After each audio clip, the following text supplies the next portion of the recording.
Assalamualaikum warahmatullahi wabarakatuh. Perkenalkan, nama saya Hendra Alfahri dari Fakultas Teknik Sipil dan Perencanaan Prodi Arsitek. Hendra Alfahri.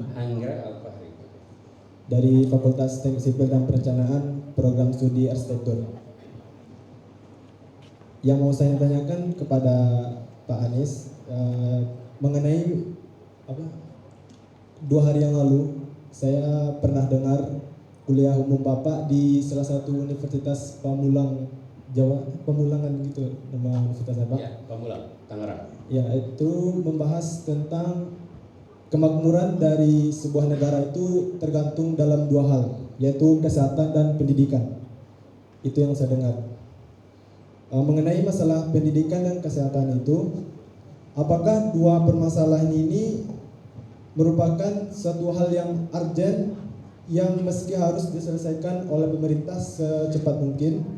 Secara kita tahu rakyat Indonesia ini tidak kurang dari segi lulusan, itu banyak rakyat Indonesia yang kuliah itu ke luar negeri, sebut saja itu di salah satu universitas kayak Stanford atau Harvard gitu Pak. Dan pertanyaan saya satu lagi, yaitu menurut Bapak, apakah MBG ini merupakan program pemerintah yang bisa dibilang bagus gitu Pak? Secara MBG ini merupakan salah satu dana yang memakan dana yang begitu banyak dari APBN Pak. Anggra, sebelum tanya saya, menurutmu bagaimana? Menurutmu gimana? Kalau menurut saya itu nggak pantas Pak. Soalnya masih banyak hal lain yang perlu diperbaiki oleh rakyat Indonesia ini Pak. Merupakan salah satu APBN yang memakan dana yang begitu banyak. Itu saya pernah lihat itu di urutan nomor 1 itu MBG deh Pak. Dan apakah alangkah sebaiknya dana itu kita gunakan ke arah pembangunan sekolah? Karena kita lihat di daerah timur sana itu ruang sekolah yang tidak layak digunakan untuk pendidikan Pak. Itu pertanyaan saya Pak. Terima kasih Pak. Assalamualaikum warahmatullahi wabarakatuh. Terima kasih saya ucapkan kepada Bapak. Bapak izin boleh manggil Abah? Boleh.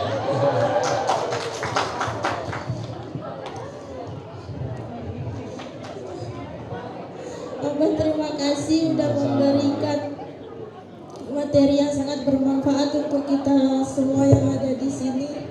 Perkenalkan, nama saya Mary Sari Silitonga. Saya dari Prodi Pemanfaatan Sumber Daya Perikanan angkatan 2023. Izin bertanya Abah. Ya, boleh. Apa strategi yang dapat diterapkan untuk mengembangkan kesadaran politik yang kritis Abah dan rasional di kalangan masyarakat berdasarkan pemikiran Bung Hatta?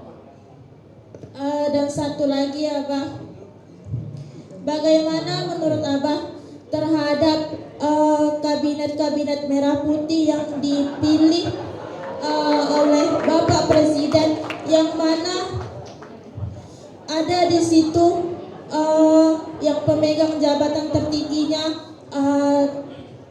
adalah salah satu mantan pidana korupsi terbesar Abah. Pejabat-pejabat kabinet merah putih yang dipilih itu Abah, sementara mereka mempunyai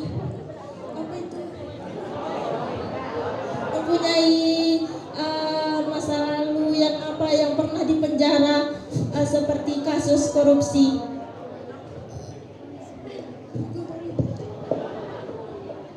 Terima kasih.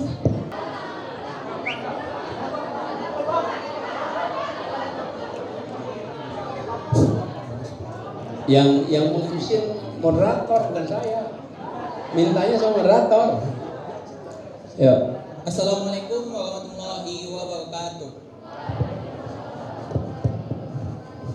Terima kasih kepada moderator dan kepada Pak Anies telah mengizinkan saya untuk bertanya. Saya ingin bertanya terkait makna etika dalam konteks tema kita pada hari ini. Kita tahu bahwa dalam proses perumusan Pancasila oleh para pendiri bangsa seperti Soekarno, Muhammad Yamin, dan Soekarno, terdapat sila kedua, yaitu kemanusiaan yang adil dan beradab.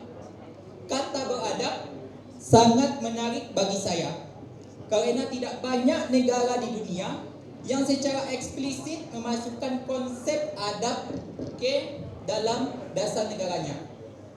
Pertanyaan saya, mengapa para perumus dasar negara memasukkan nilai adab yang merupakan bagian dari etika ke dalam Pancasila? Dan bagaimana cara kita meneladani serta menghidupkan kembali nilai etika dan rasionalitas ala Bung Hatta dalam kehidupan sehari-hari agar kepemimpinan di masa depan tetap berlandasan pada ide dan gagasan, bukan sekadar citra atau popularitas semata saja. Terima kasih. Namanya siapa? Muhammad Zikra, Pak. Muhammad Zikra.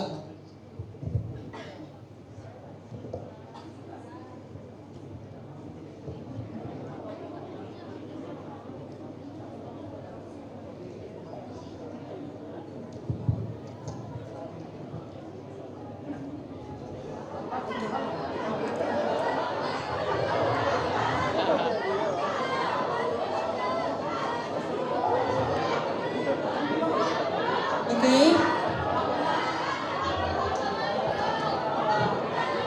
Sekarang pertanyaan terakhir. Kita pindah ke sebelah kiri biar adil, oke?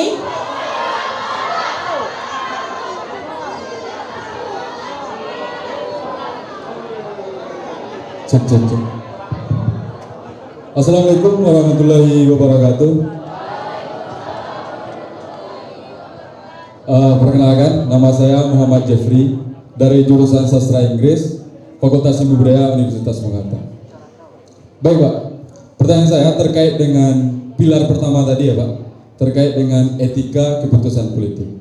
Kalau kita berbicara mengenai etika keputusan politik, itu pasti tidak akan jauh dengan sistem politik kita.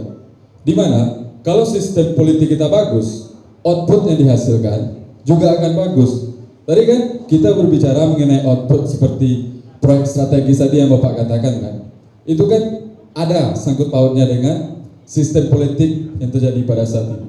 Nah, yang menjadi urgensi saya adalah sistem politik yang ada di negara kita ini sebenarnya sangat salah, terutama terhadap politik money, politik uang.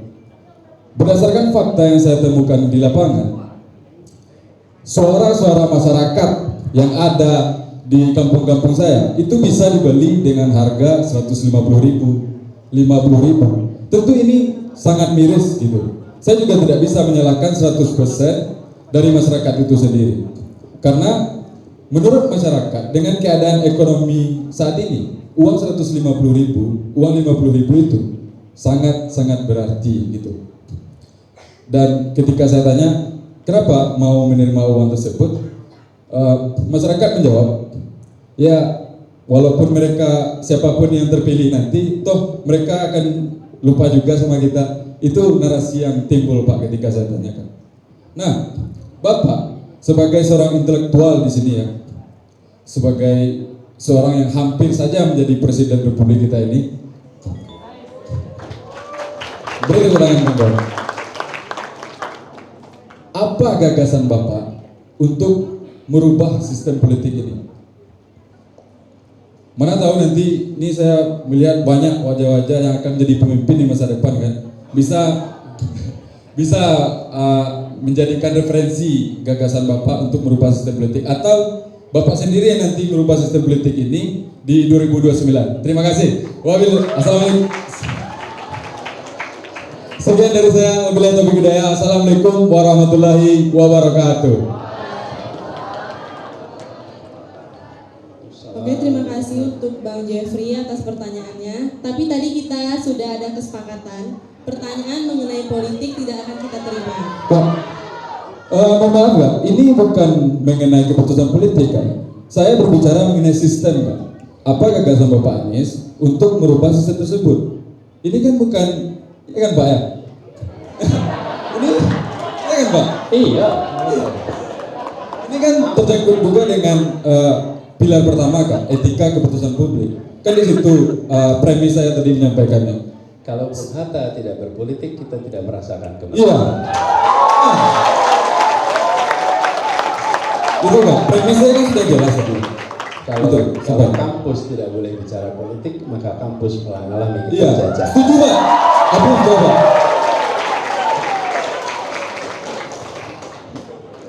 Baik, terima kasih Bang Jeffrey. Mungkin gini yang dimaksud Bunga itu jangan bicara dukung mendukung, gitu ya. Tapi bicara politik kita boleh bicara politik, tapi jangan bicara dukung mendukung, gitu kira-kira. Maksudnya gitu ya. Oke, coba, silakan. Baik Pak, sebelum kita masuk ke jawaban dari Pak Anies, terakhir pertanyaan dari Presma kita. Sebelum saya masuk kepada pertanyaan, mungkin izinkan saya menyampaikan terima kasih kepada seluruh partisipan yang sudah hadir pada hari ini. Dan juga sebelum saya masuk kepada pertanyaan, saya ingin mengangkat semangat kita semua kawan-kawan. Angkat tangan kiri kawan-kawan. Salam cinta, satu perjuangan, karena cinta kita berjuang. Hidup mahasiswa! Hidup mahasiswa! Hidup rakyat Indonesia! Hidup perempuan Indonesia! Bagaimanapun hari ini kita mendatangkan salah satu tokoh nasional, yaitu Bapak Anies Rashid Baswedan di Universitas Muhammad Hatta di Sumatera Barat. Tetapi kita tidak lepas dari marwahnya kita sebagai mahasiswa. Nah, izin Bapak Anies, saya sebagai Presiden Mahasiswa Universitas Muhammad Hatta periode 2024-2025 ingin bertanya kepada Bapak Anies tentang sistem demokrasi. Saya mengetahui sistem demokrasi yang pertama itu demokrasi Pancasila dan kedua demokrasi liberal. Menurut Pak Anies, demokrasi liberal itu demokrasi yang mungkin ditanamkan di negara-negara barat gitu, yang tidak sesuai dengan, yang mungkin tidak sama dengan demokrasi yang ada di Indonesia, yang menurut pandangan saya. Nah, menurut Bapak Anies, bagaimana pandangan Bapak terhadap demokrasi Pancasila dan demokrasi liberal? Mana yang lebih bagus? Sekian, mungkin saya pamit undur diri. Assalamualaikum warahmatullahi wabarakatuh.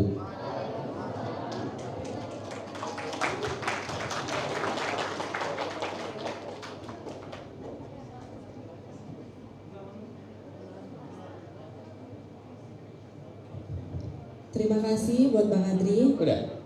Pertanyaannya sudah cukup Pak. Gini, 4 tadi pertanyaan. hidup perempuan, tapi dari 5 pertanyaan hanya 1 perempuan. Ini kita tanpa sadar kita harus samakan nih, ya. Oke, beri 2 lagi perempuan biar 3-3. Oke, berarti 2 lagi ya Pak. Ya.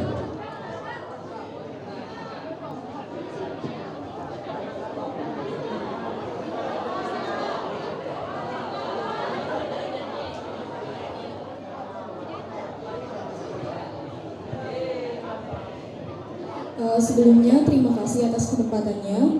Perkenalkan, nama saya Five Hegista Amelia Panggilan? Amel.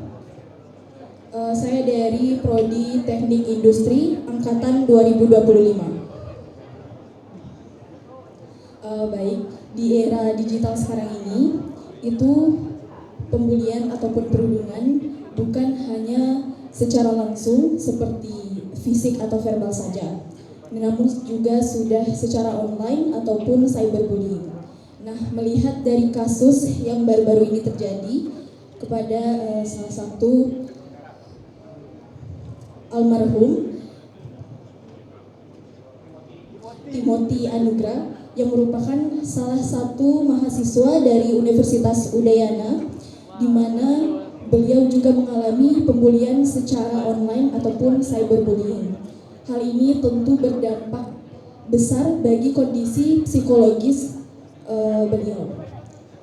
Nah, untuk itu Pak, bagaimana caranya agar mahasiswa ataupun Bung Hatta Muda di Universitas Bung Hatta untuk menjaga nalar kritis mereka agar dapat tetap rasional dan juga tetap beretika dalam menghadapi informasi secara online agar tidak ikut-ikutan dan terprovokasi dari rekan-rekannya yang lain. Terima kasih Pak. Terima kasih. Good question.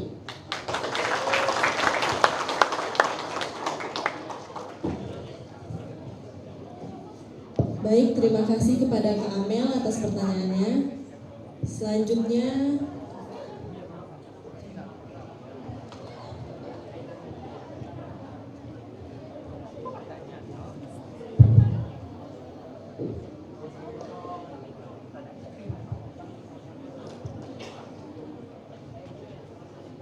sebelumnya Assalamualaikum warahmatullahi wabarakatuh Pak. Salam. Sebelumnya perkenalkan saya Nabila dari Pers Mahasiswa di Universitas Bung Hatta Pak. Nah, kami dari perwakilan Wawasan Proklamator Pak. Jadi pertanyaan saya Pak, kampus kan seharusnya jadi miniatur negara kan Pak, dan kampus ini yang seperti Bapak bilang tadi menghasilkan mahasiswa yang bernalar, yang berdiskusi ide dan gagasan, tidak hanya jadi pabrik ijazah saja Pak. Nah, untuk diskusi ide dan gagasan itu tentu berkelompok kan Pak.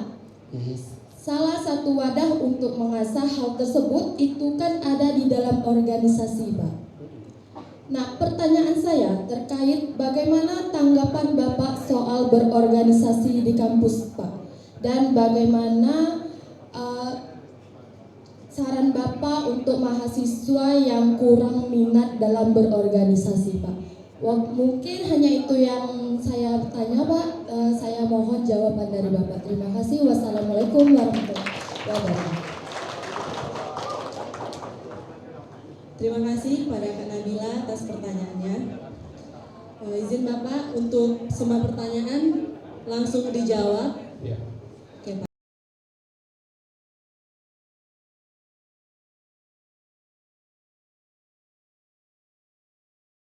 Tiga laki, Ya, Pak, tiga. benar. Ada 7 Ya. pertanyaan. 3 laki, 3 perempuan, dan 1 ketua BEM, presiden BEM. Jadi menjadi 7. Pertanyaan bagus-bagus, terima kasih. Kasih tepuk tangan dong buat mahasiswa. Teman-teman, ketika bunga memilih juga random. Yang dipilih bukan kenalannya, bukan. Walaupun kenal, tapi bukan temannya. Ini random nih. Kita percaya pada random. Dan random mudah-mudahan mewakili populasi di Universitas Bung Hatta. Nah, pertama dari Hanggara ya. Hanggara tadi tanya, dia mendengarkan rekaman kuliah umum juga itu. Kuliah umum di Universitas Pamulang. Saya mengatakan bahwa kemajuan bangsa itu ditentukan oleh kualitas manusia. Kualitas manusia ada 2 hal yang mendasar. 1 kesehatan, 2 pendidikan. Kalau 2 itu dikelola dengan baik, insya Allah kualitas manusia akan baik. Kalau kualitas manusia baik, maka pembangunan akan berjalan dengan baik. Karena orang yang sehat dan tercerdaskan, dia akan bisa beraktivitas dengan jauh lebih baik. Betul tidak teman-teman? Nah, itulah sebabnya kenapa 2 hal ini penting. Nah, pertanyaannya, apakah ini urgen? Urgen sekali di Indonesia, sangat urgen. Banyak dari kita yang tidak bisa berkarya dengan baik karena tidak mendapatkan pendidikan dengan baik. Ini kita adik-adik semua dari kampus. Anda termasuk beruntung adik-adik. Coba diingat-ingat teman SD yang sampai kuliah. 1 kelas saja. Ada berapa yang nggak pernah kuliah? 1 kelas saja. 1 kelas mungkin 40. Kenapa saya katakan itu? Di Indonesia masuk SD 5,4 juta kira-kira masuk SD. Kelas 1 lulus SMA sudah berkurang menjadi berapa? 3,8 juta. Oke, hilang di jalan. Yang lulus termasuk Anda nih lulus. Anda termasuk yang 3,8. Selisihnya di mana? Di luar sana, nggak pernah masuk, nggak bisa lulus. Seperti piramid kita ini. Partisipasi sekolah SD 99%, SMP 81%, SMA 64%. Jadi 36% dari anak-anak SD kelas 1 itu tidak pernah lulus SMA. Bagaimana kita Lalu kita selalu bicaranya tentang kualitas sekolah ditingkatkan, kurikulum ditingkatkan. Lah yang tidak dapat sekolah itu bagaimana? Kita nggak obrolin. Betul tidak? Setiap kali kita bicara pendidikan selalu membicarakan yang berada dalam sekolah. Lah yang di luar nggak ada yang mikirin. Itu yang membuat sektor informal kita selalu besar. Karena mereka mau daftar pekerjaan, daftar ke Universitas Bung Hatta aja. Pasti ijazahnya minimal SMA untuk jadi pegawai. Betul tidak? Lah ijazah SMA aja nggak punya. Urgen ini. Ini kalau nggak diselesaikan, kita ketinggalan terus. Coba hitung, 1,6 sampai 1,8 per angkatan yang tidak lulus SMA. Kalikan 10 tahun, 16 juta sampai 18 juta anak. Per angkatan. Selama problem ini dibiarkan, itu tambah terus. Ke depan kita selalu isinya informal sektor. Kenapa? Karena mereka nggak pernah bisa lulus SMA. Karena itu yang harus dikerjakan. Ini baru kualitas pendidikan, belum kesehatan.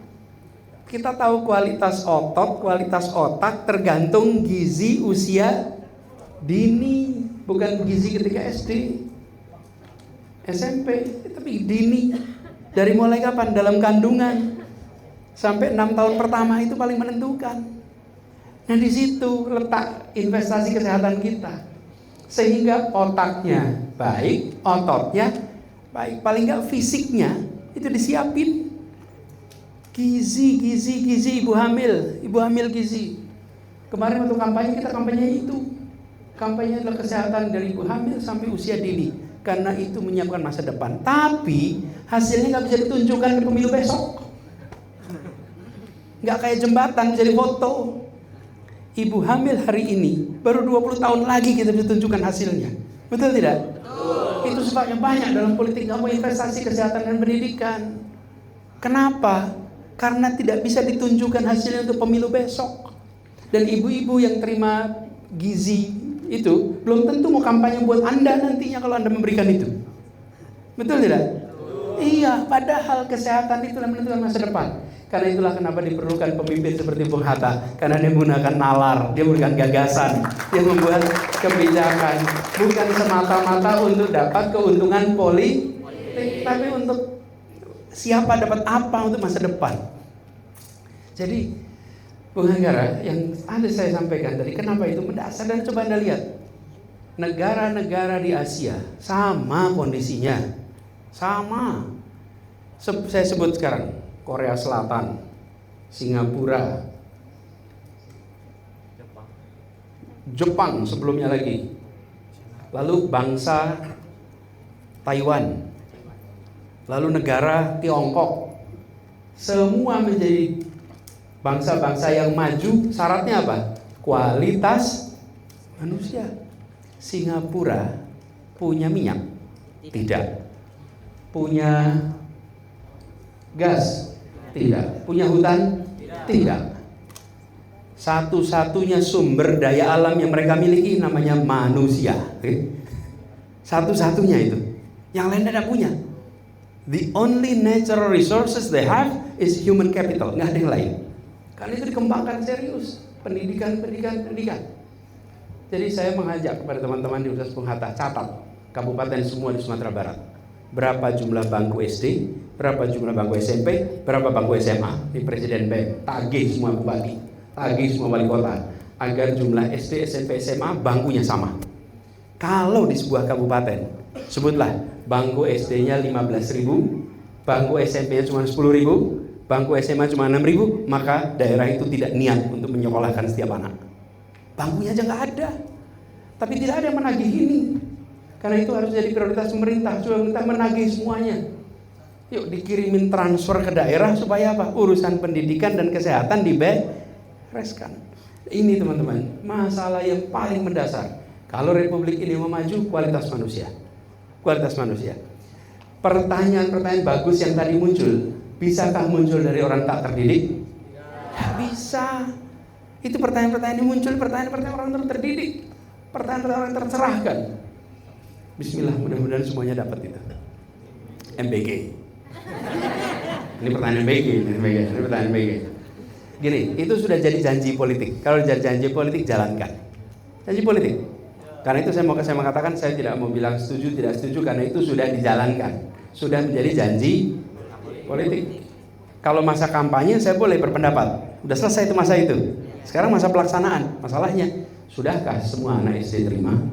Sudahkah semua anak SMP terima? Sudahkah semua? Nah, jadi sekarang tagih aja. Ada tagih. Sumatera Barat, mana yang belum terima? Tagih. Mana yang belum terima? Jangan hanya bicara tentang yang keracunan dan tidak. Kita lagi-lagi ngomongnya yang sudah terima. Yang belum terima itu lebih banyak. Yang harus diusahakan siapa? Yang belum terima. Yang sudah terima harus berkualitas. Gitu ya. Jadi Anda bantu untuk nagih itu. Udah. Nanti kalau nggak berkepanjangan. Nanti kalau pertanyaan lagi kita teruskan di forum pribadi. Merisa Silitonga. Terima kasih Merisa pertanyaannya. Ini bagus sekali. Bagaimana strategi mengembangkan kesadaran berpikir kritis? Lalu ini pertanyaan juga mirip dengan apa yang disampaikan oleh Jeffrey. Jeffrey itu pertanyaan bagus juga. Jeffrey tanya, Pak, bukankah keputusan beretika itu tergantung sistem politik? Bagaimana mengharapkan ada perbaikan kalau proses pemilihan transaksional? Bagaimana membangun kemampuan berpikir kritis nih? Ya, Merisa juga tanya teman-teman.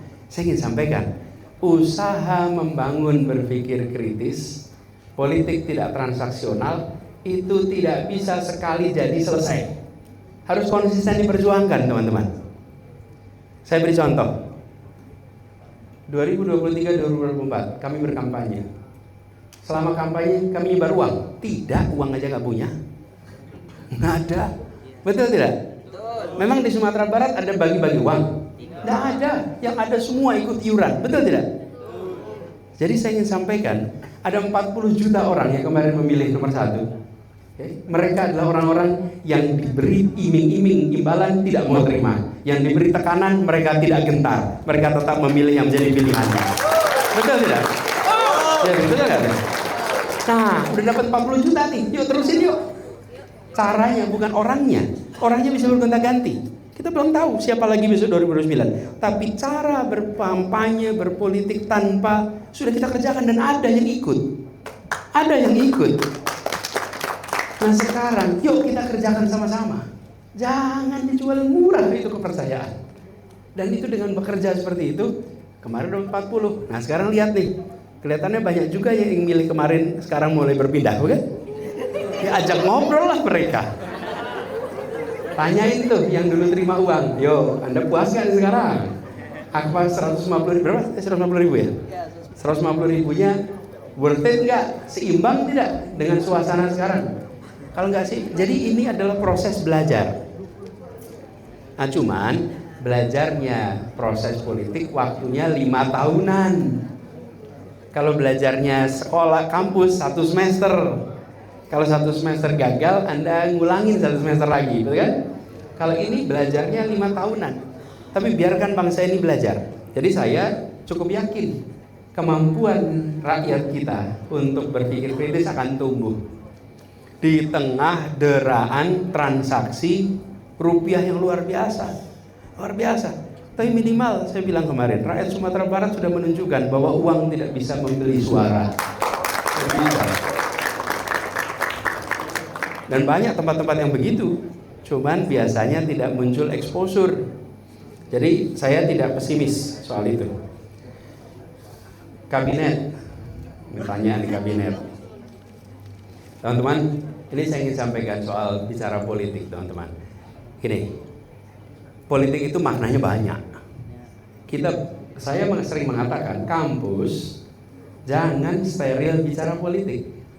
Tapi kampus tidak perlu melakukan kegiatan partisan. Atau partisan? Partisan itu mendukung partai, itu namanya partisan. Ada mendukung kelompok, nggak perlu. Tetapi berpolitik penting. Lah, kebijakan pendidikan keputusan politik bukan? Bukan politik. Semua yang terkait kebijakan adalah pembicaraannya politik. Tapi jangan kampus terlibat dalam kegiatan partisan. Kalau mau dikerjakan partisan, kerjakan sebagai pribadi. Ini yang saya mau terusin dikit. Kampus seringkali gagal membedakan berpikir objektif dengan bersikap netral. Itu beda ya. Netral dan yang kampus harus jaga itu bersikap objektif, tidak harus netral. Coba bayangkan, ada kebijakan yang menyengsarakan, ada kebijakan yang memiskinkan, lalu Anda mau netral? Mau netral dengan alasan tidak boleh berpolitik? Nggak mungkin, betul tidak? Anda melihat kebijakan tidak adil, ya bersuara. Di mana letak kampus kalau kampus tidak lagi menyuarakan akal sehat dan objektivitas? Iya. Jadi jangan sampai kita berhenti. Kalau bicara kabinet, boleh menilai kabinet, tidak apa-apa. Di kampus menilai kabinet boleh. Kenapa? Karena keputusan kabinet adalah keputusan politik, menyangkut kepentingan seluruh rakyat. Nah, kalau saya mandang yang sudah menjadi tugas, laksanakan. Tunjukkan kepada publik janji-janji. Sudah setahun nih dijalankan pemerintahan baru. Tagih janjinya. Mana fakultas kedokteran yang 300 itu? Karena berencana bikin fakultas kedokteran 300, bukan? Udah jalan 1 tahun. 1 tahun itu artinya 20%. Apakah sudah ada 20%? Ini pertanyaan nih. Janji lapangan pekerjaan berapa? 19 juta. Ini udah jalan 20%. Dan tercapai belum 20%? Lalu apalagi janjinya? 3 juta rumah per tahun. Oke, berarti tahun ini harus terbangun berapa? 3 juta kan? Udah jadi belum 3 juta? Belum. Lah, terus gimana? Jadi teman-teman, kalau sudah cara menilai kabinet bukan sekedar menilai dulu ketika ditunjuk, menilai hasil ketika sudah bekerja. Itu yang dituntut. Zikra, mana Zikra tadi? Zikra, terima kasih. Good question. Anda tanya tentang tetap beradab. Bagaimana tetap beradab? Terus jaga iklim dialog. Semua dialog, tukar pikiran pasti menjaga adab, pasti menjaga intelektualitas, pasti menjaga bagaimana kita berpikir dengan jernih.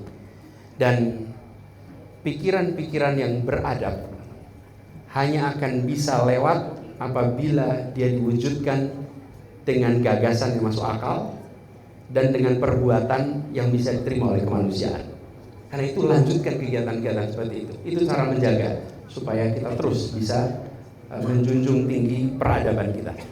Adab peradaban itu paling atas. Dimulai dari apa? Pengajaran, diteruskan menjadi pembiasaan, diteruskan menjadi budaya, sehingga dia menjadi kebudayaan, berjalan panjang jadi peradaban. Beradab di situ. Jadi jagain di situ prosesnya. Begitu ya. Lalu ada pertanyaan, Pak Anies, bagaimana gagasan Bapak untuk mengubah sistem politik ini? Jeffrey tanya. Ini problem dari sistem politik kita ini, kalau saya melihat harus dimulai dari puncak memperbaiki. Kenapa? Karena problemnya pada nilai. Nilai itu ditunjukkan, dijalankan sehingga dia diikuti. Ketika nilai-nilai itu dipegang oleh rakyat banyak, tapi tidak dipegang oleh pimpinan, dia tidak mewarnai semua. Di puncak. Kalau bupati memegang nilai, maka di kabupaten itu pasti akan nilainya jalan. Kalau provinsi juga begitu, nasional juga begitu. Nah, saya melihat penting sekali untuk memilih orang-orang yang memegang nilai-nilai yang benar. Mudah-mudahan ke depan lebih banyak lagi orang-orang yang punya nilai baik, nilai benar yang bisa terpilih masuk dalam sistem politik kita. Dan saya yakin stoknya banyak kok. Cuman kita kadang-kadang gini, Bung Jeffrey, lebih sering mendengar kabar buruk daripada kabar baik. Jarang kita menceritakan yang baik-baik, tapi lebih sering kita menceritakan pengalaman yang buruk. Banyak juga orang-orang yang terpilih yang tidak menggunakan transaksi. Ini yang harus didorong. Adri, mana Adri tadi? Pak Presiden. Oh ya. Adri saya tanya, Pak Anies, ada sistem demokrasi Pancasila, ada sistem demokrasi liberal. Teman-teman, demokrasi lebih dari 2. Definisinya lebih dari 560. Oke? Jadi ketika bicara demokrasi itu banyak sekali. Jadi apa demokrasi yang baik? Demokrasi yang baik adalah demokrasi yang menghasilkan proses politik yang sehat, prosesnya sehat, dan kebijakan yang dikeluarkan meningkatkan kesejahteraan dan menghadirkan keadilan. Itu demokrasi yang sehat. Demokrasi yang baik. Namanya boleh apapun. Namanya boleh apapun. Kita jangan terjebak. Karena begitu kita nyebut nama, barangkali yang pakai nama itu definisinya juga beda-beda. Betul tidak, teman-teman? Karena itulah kenapa dalam studi demokrasi selalu yang penting adalah aturan main. Aturan main, bukan namanya, tapi aturan mainnya. Jangan sampai kita terpesona dengan nama, tapi aturan mainnya tidak mensejahterakan, tidak sehat. Pernah kan kita mengikuti dulu ada demokrasi Pancasila dulu, tapi aturan mainnya nggak sehat. Mau jadi anggota DPR dipilih oleh pemerintah Orde Baru, ingat gak itu? Itu aturan mainnya. Jadi jangan kita menengok pada label, tapi tengoklah pada aturan main. Bagaimana dipilih, bagaimana bisa memilih, apakah ada kebebasan, apakah ada nilai. Nah itu aturan main yang penting. Lalu ada pertanyaan Amel soal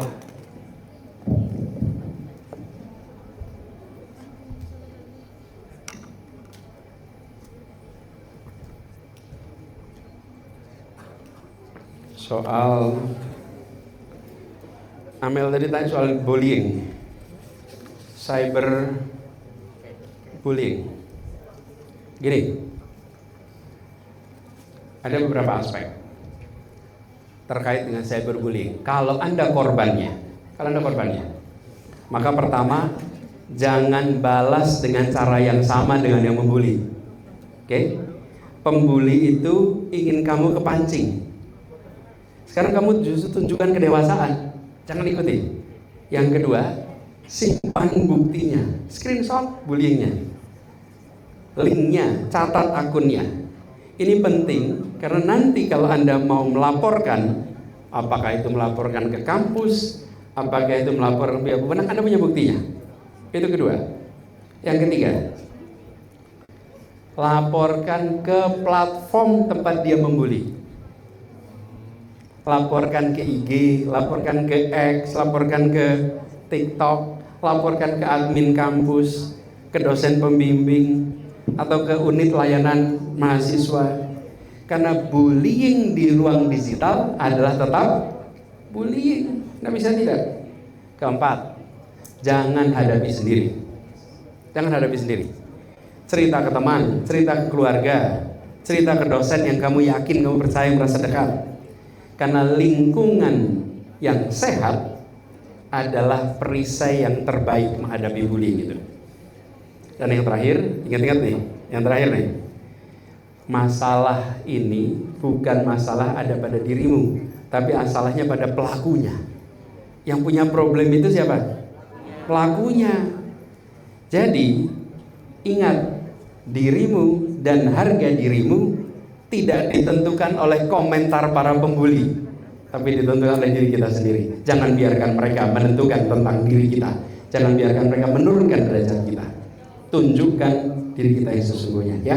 Itu kalau sebagai korban bullying. Nah, dari sisi kebijakan nih, ini kan isu public policy, bukan? Pertama, ini kalau jadi pemerintah nih, pemerintah daerah, pemerintah nasional atau kampus ini punya tugas menghadapi itu. Bikin aturan yang tegas, sanksi yang tegas. Tulis apa itu cyberbullying, bagaimana cara melaporkan, apa konsekuensinya, pasang di kampus, pasang di website kampus, pasang di akun kampus. Kemudian yang kedua, bikin kanal laporan yang aman, sehingga siapapun yang jadi korban bullying tahu kemana harus lapor. Kampus itu harus memandang bullying bukan sebagai problemnya polisi, tapi problem pendidikan. Karena itu pasang informasinya supaya orang bisa lapor tanpa rasa takut, dan setiap laporan ditindaklanjuti supaya tidak berulang. Lalu yang ketiga, dampingi korban bullying, lakukan edukasi rutin. Jadi siapkan konseling, siapkan bantuan hukum kalau sampai perlu, dan ajarkan etika digital. Jadi kalau ada mahasiswa baru masuk, materinya salah satu adalah etika digital, prosedur pelaporan apabila ada bullying. Jadi intinya pemerintah, kampus itu harus hadir untuk melindungi, bukan sekedar meminta korban untuk sabar ya, itu bukan solusi sama sekali. Nah, kalau Anda mau lebih jauh lagi, boleh laporkan lebih intensif lagi mungkin ya. Mungkin satu saat kita perlu ombudsman digital kampus, mungkin perlu ombudsman daerah, lembaga kecil yang menangani soal bullying ini. Dan banyak lagi langkah-langkah progresif yang bisa dikerjakan untuk menangani persoalan bullying itu. Gitu ya, Mel ya? Pertanyaan terakhir nih. Terakhir dari Nabila. Mana Nabila tadi? Makasih. Saya ingin sampaikan dulu yang dikatakan Nabila. Nabila tadi bertanya, bagaimana tanggapan Pak Anies tentang organisasi kemahasiswaan, betul ya? Khususnya bagi teman-teman yang belum aktif. Apa yang saya suka dari pertanyaan ini, teman-teman? Yang tanya adalah aktivis pers mahasiswa. Oke? Ada pertanyaan ini bagus karena dia tidak sedikit pun merendahkan teman-teman yang lain. Saya sering dapat pertanyaan begini, Pak Anies, banyak mahasiswa apatis. Yang mengatakan sedang bilang saya tidak apatis. Oke? Banyak mahasiswa apatis. Bagaimana membuat mahasiswa tidak apatis? Kan sedang mengatakan bagaimana membuat mahasiswa seperti saya, kan gitu. Itu lagi menyombongkan diri. Nabila sama sekali tidak. Dia mengatakan bagaimana mahasiswa bisa aktif, bagaimana mahasiswa itu bagus tuh. Dia mungkin tidak menyadari bahwa dia rendah hati, tapi cara seperti ini adalah cara pemimpin mahasiswa. Pemimpin mahasiswa adalah pemimpin yang rendah hati, bukan pemimpin yang tinggi hati. Kenapa? Seseorang disebut pemimpin mahasiswa bukan karena jabatannya, itu pejabat mahasiswa. Pemimpin mahasiswa adalah ketika seorang mahasiswa diikuti sukarela oleh teman-temannya. Itu pemimpin mahasiswa. Diikuti pikirannya, diikuti perbuatannya, diikuti langkahnya. Itu pemimpin tuh. Diakui sebayanya. Itu pemimpin. Belum tentu pemimpin mahasiswa punya jabatan, tapi belum tentu pejabat mahasiswa punya kepemimpinan. Tidak selalu. Idealnya dua-duanya ada. Memiliki kepemimpinan dan pegang otoritas. Itu ideal. Nah, saya mau cerita sedikit soal ini. Saya selalu menganjurkan semua mahasiswa untuk aktif di dalam kampus, di ruang kelas, dan aktif di luar kelas. Ambil aktivitas apapun yang Anda merasa nyaman, tapi jangan jadi mahasiswa yang waktunya longgar. Kalau Anda ingin bertanya pada diri sendiri, apakah saya berada di dalam jalur untuk masa depan yang cerah? Maka cek, Anda sibuk atau longgar. Kalau Anda longgar, Anda sedang berada di jalur yang salah. Kalau longgar aja waktunya. Kalau Anda sibuk, maka Anda tahu Anda sedang menuju keberhasilan. Tahu, sibuk dan longgar itu seperti apa? Jalan yang datar dan jalan yang mendaki. Oke? Jalan yang datar Itu nyaman sekali. Ini yang bagian nggak sibuk tuh jalannya datar, enak, santai, jalannya menurun, lebih enak lagi itu, santai sekali. Pertanyaan, ada tidak jalan menurun yang mengantarkan Anda ke puncak? Nggak ada teman-teman. Jadi kalau Anda sekarang santai, nikmat, ini lagi jalan menurun nih. Anda belum tahu nanti kemana turunannya, sampai dasar lembah di mana itu nanti. Tapi kalau Anda sedang jalannya lelah, berpeluh, berkeringat, mendaki, menantang. Kenapa? Banyak tugas, banyak kerjaan, banyak aktivitas. Yakinlah Anda sedang membawa diri Anda untuk mencapai puncak-puncak keberhasilan masa kini dan masa depan. Bagi Anda yang sukanya dengan musik, seriusi musik. Bagi Anda yang sukanya dengan tari, seriusin tari, jangan anggap enteng ini. Beberapa tahun yang lalu, saya diundang sebuah pagelaran musik alumni paduan suara Universitas Besar di Bandung. Unpad waktu itu. Unpad itu paduan suaranya reuninya di ITIM. Lalu para peserta paduan suara itu kumpul semua. Mereka bernyanyi, bukan? Kegiatan menyanyi itu. Ketika pada kumpul, mereka itu posisi-posisinya, ada yang GM di sana, CEO di mana, itu berderet orang-orang yang profesinya dahsyat-dahsyat. Secara profesional mereka berhasil. Ketika ditengok mahasiswanya apa? Bukan begini tangannya, bukan bagian mengepalkan tangan, dia bagian paduan suara yang mungkin di dalam deretan aktivis mahasiswa tidak selalu dipandang sebagai paling tinggi, bukan? Betul tidak? Tapi apa yang terjadi? Mereka mengembangkan dirinya. Anda jangan underestimate. Apa sih yang terjadi? Latihan secara disiplin. Anda belajar melatih kedisiplinan. Anda berlatih dengan durasi yang panjang. Anda sedang melatih endurance. Anda bekerja kelompok. Anda sedang berlatih kolaborasi. Betul tidak? Anda melatih rasa, sensitivitas. Jadi teman-teman jangan pernah remehkan kegiatan apapun. Karena kegiatan apapun itu pengembangan diri. Cuman kita tidak selalu ketika masuk kegiatan itu diberitahu inilah daftar manfaat yang Anda dapat. Itu nggak selalu. Betul tidak?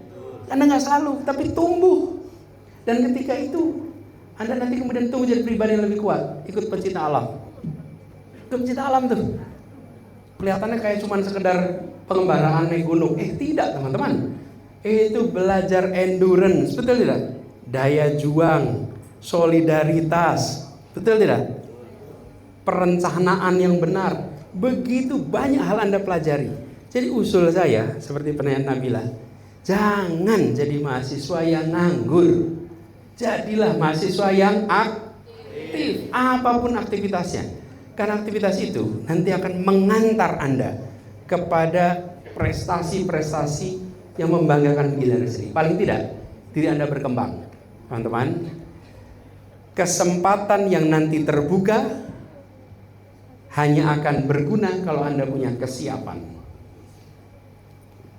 Dibukakan kesempatan, tapi Anda tidak punya kesiapan, kesempatan itu tidak menjadi harapan baru.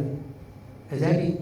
Tapi kalau Anda punya kesiapan, punya kepemimpinan, punya kemampuan komunikasi, kemampuan berpikir kritis, kemampuan beranalitis, maka Anda akan bisa mengambil kesempatan itu di masa yang akan datang. Jadi, jawaban saya akan berharap mahasiswa ini sekarang lagi di Universitas Bung Hatta, jangan menganggur.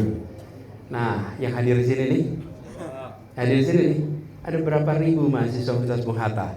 Dan Anda yang memilih menghabiskan Jumat sorenya datang ke sini, mahasiswa-mahasiswa yang memilih untuk sibuk, mahasiswa memilih untuk berpikir, mahasiswa yang memilih untuk tidak santai-santai. Anda berpikir, Anda bisa santai-santai di kosan, santai di rumah, bisa bukan? Anda memilih tidak. Nah, teruskan itu dengan berbagai macam kegiatan yang kita lakukan. Jadi, teman-teman, sekarang saya mau undang 7 orang yang tadi bertanya maju ke depan. Yuk, yang tadi bertanya maju ke depan, jangan ragu-ragu. Teman-teman, 2 minggu yang lalu, lebih tepat 3 minggu lalu, tanggal 8 Oktober, kami meluncurkan sebuah buku. Judulnya Leadership XYZ. Oke. Ditulis 3 orang.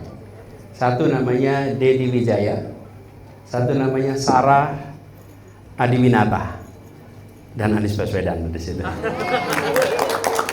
Ini nanti Anda bisa baca idenya. Buku ini ditulis, gagasannya dari Sarah dan Dedi, datang kepada saya setuju, saya ikut. Ini adalah 3 orang dengan generasi beda. Sarah generasi Z, Dedi generasi Y, Anies generasi X, bukan baby boomer ya. Ini X nih. Jadi bicara leadership X, Y, Z. Kenapa leadership? Ini masing-masing merefleksikan. 3 orang ini masing-masing ketua OSIS di zamannya. 3 orang ini masing-masing ketua OSIS. Bahkan Sarah itu adalah ketua OSIS SMA di Bandung, yang pada saat saya bertugas sebagai Menteri Pendidikan, saya menghapuskan MOS. Lalu dia ketua OSIS yang sudah menyiapkan MOS, dan dia nangis malaman karena dia bersiap-siap mau MOS, sudah siap-siap, menterinya melarang. Secara tidak sengaja Mendikbudnya datang ke SMA itu di Bandung. Saya datang, lalu dialog begini. Tadi kan ada Presiden BEM ngomong. Nah, pas dialog itu ketua OSISnya ngomong, dan ketua OSISnya memprotes kebijakan MOS itu langsung di depan menterinya. Di Sarah ini, dia masih SMA waktu itu. Dia sudah lulus jadi dosen di Unpad, Fakultas Hukum. Ketika kami kampanye, dia memilih mundur dan ikut tim kampanye kita untuk keliling kemana-mana. Lalu dia sekarang bekerja di perusahaan law firm di Jakarta, perusahaan bidang hukum. Nah, dia dan Dedi punya ide, kenapa tidak pengalaman kepemimpinan itu ditulis sehingga bisa menjadi manfaat. Nah, jadilah 3 buku. 3 generasi ini membuat judulnya Bicara Hidup dan Kepemimpinan. Nah, hari ini saya berada di Universitas Bung Hatta. Saya ingin bagikan banyak, tapi jumlahnya nggak banyak sekarang. Jadi akhirnya diputuskan diberi kepada mereka yang tadi bertanya. Oke, pertanyaan nanti yang lain bisa beli. Ada juga. Nah, saya ingin sampaikan kepada pertama Anggara. Mana Anggara? Yuk.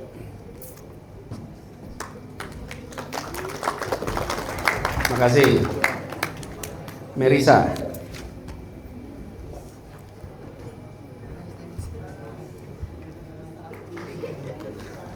Oke. Zikra.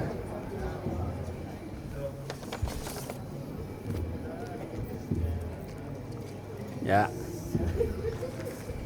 Nabila.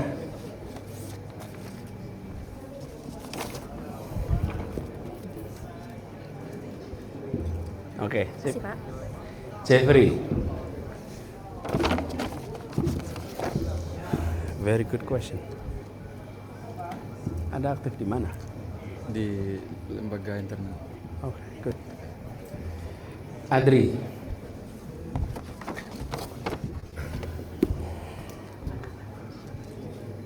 Oke, sip.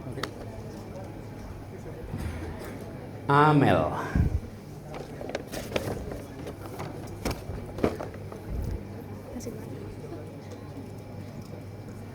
Tepuk tangan buat mereka bertujuh. Satu lagi, Bunga. Mana Bunga?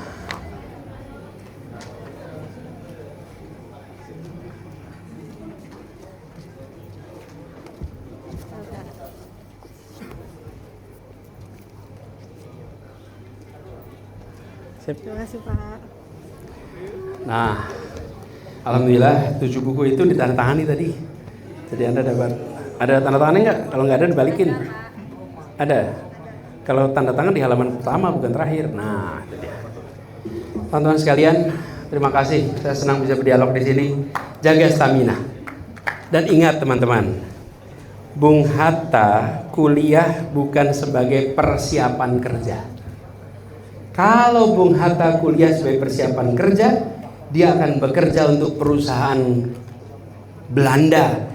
Dia akan kaya raya, doktorandus di saat 95% penduduk negeri ini buta huruf. Buta huruf. Dan dia doktorandus, teman-teman. Dia tidak pernah kuliah sebagai persiapan kerja. Dia nggak pernah kuliah untuk kerja, tidak. Dia kuliah untuk mencerdaskan, menumbuhkan karakter, menumbuhkan kepribadian. Dari situ dia dapat pekerjaan yang baik, itu soal kedua. Tapi bukan menjadi persiapan untuk jadi penjajah ilmu. Kalau mau Bung Hatta, ada Soekarno insinyur. Kalau dua-duanya kerja buat perusahaan Belanda, kira-kira makmur tidak? Untuk perusahaan Belanda, makmur. Dia akan bisa memimpin dengan gaji yang tinggi, tapi dia tidak memilih jalur itu. Apa yang sedang terjadi? Kalau dia memilih di sana, hari ini tidak menjadi nama Universitas Bung Hatta. Dia dapat kekayaannya, tapi begitu Indonesia mendapatkan kemerdekaan, dia akan menjadi bagian dari yang disebut sebagai komprador. Mereka yang berkolaborasi dengan penjajah Belanda. Kita bersyukur, mudah-mudahan yang kuliah di sini bukan sekedar kuliah untuk persiapan kerja, tapi kuliah untuk menjadi pendorong kemajuan bangsa seperti nama kampusnya Bung Hatta. Terima kasih. Salam hormat untuk semua. Assalamualaikum warahmatullahi wabarakatuh.